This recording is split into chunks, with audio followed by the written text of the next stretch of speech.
Brief update on BTC. My long bids did get filled this morning. Yesterday, I posted a chart and said I'm going to ladder in between 63,400 and 64K. I followed up on that post and said that I was seeing a lot of confluence at 63,400. So I made that the anchor for my ladders, meaning it's where I was going to be laddering in the heaviest. So my average entry came out to be around 63,480 or something like that, which I've now updated on my setup here to reflect that entry as well as my new stop loss. So I put my stop loss here again. This is that weekly fair value gap between about 60K and 62,500. I do not think that this is going to get filled this week.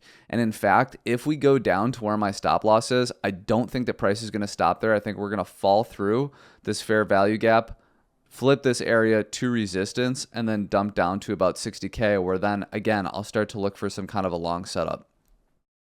So the reason I decided to long this zone here is a couple different reasons. One, over here we put in some naked session point of controls, one of which was at 63,400 and another of which was at 63,700. So it created this really nice zone of support here that I was looking to long. And in addition, we had some inefficiencies here. We can see that this was sort of the last area of inefficiency on an H1, and in addition, or on H4 rather. And in addition, we had really nice support on the 89 moving average for H4. And then again, if we go to a daily time frame here, we can see the 200 moving average here. That was, resistance here, the red line, right? Deviate, resistance here, we've broke through, and price is now back testing that level. And we're back testing this level, mind you, on the monthly and quarterly close. All happening today, along with Powell speaking at 1:55 EST. So we can expect a lot of volatility here, and there's a lot of key levels that are coming into place on a very important day.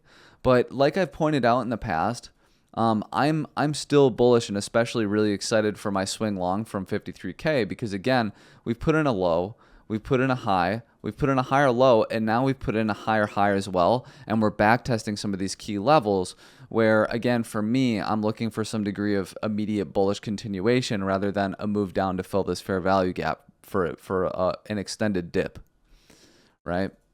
So going back down to lower time frames here, what I'm going to be looking for is I don't really have high expectations for this daily here, right? I do think that the daily is going to close red. I think the first trouble area is going to be at about 65,100 for this H1 fair value gap here. What I'm going to want to see is for price to gain acceptance back into this channel, get a move into this zone, and then probably close the daily, hopefully somewhere in here. And honest to God, even if we close it down here, I still think that this is a really great close in terms of the monthly and the quarterly. But nonetheless, I'm going to be looking for something like that, maybe a move back down here, and then look for that continuation to the upside to end the week, right? So ultimately, like my weekly plan, if we're looking at this in terms of a weekly range, this is sort of my weekly range zone here. Put in our bottom here. I don't think that price should come down and sweep the Monday low tomorrow. I don't really see much of a reason for price to do that. I want to gain acceptance back in here, see that continuation to the upside, get a move into this resistance zone here for a move back down, and to close the weekly basically where it started, so it forms a doji or a star candle.